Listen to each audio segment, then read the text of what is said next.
જય જય ગરી ગુજરાત મિત્રો, આજે આપણે માહિતી અધિકાર 2005ની વાત કરવાની છે.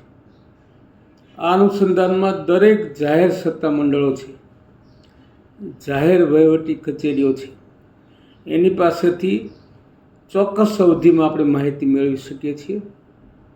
અને આ અનુસંધાનમાં જો આપણે સંતોષ ન થાય તો રાજ્યના માહિતી કમિશનર પાસે અપીલ પણ કરી શકીએ છીએ અને આપણે જરૂરી માહિતી મેળવી શકીએ છીએ.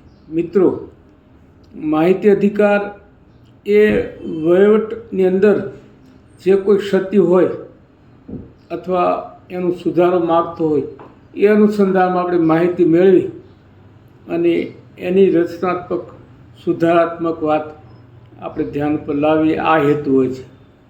માહિતી અધિકારનો દુરુપયોગ ન થવો જોઈએ. આજે તો ગુજરાતની અંદર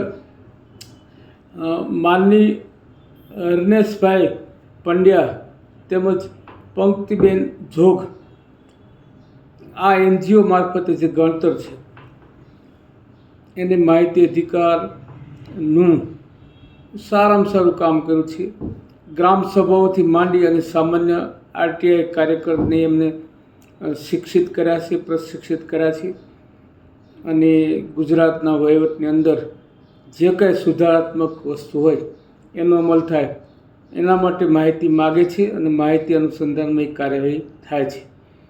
આવી NGO સતત આ પ્રવૃત્તિમાં લાગેલી છે અને એમનો હેતુ રચનાત્મક હોય છે અને સારામાં સારી વસ્તુ છે. તો મિત્રો, મારે આટલું જ કહેવાનું છે કે આપણી જરૂરિયાત પડે તો આપણે માહિતી અધિકાર 2005 નીચે તાલુકા લેવલથી માંડી અને જિલ્લા લેવલ, જિલ્લાથી માંડી રાજ્ય અને દરેક વિભાગો આગળથી આપણે જરૂરી માહિતી મેળવી શકીએ છીએ.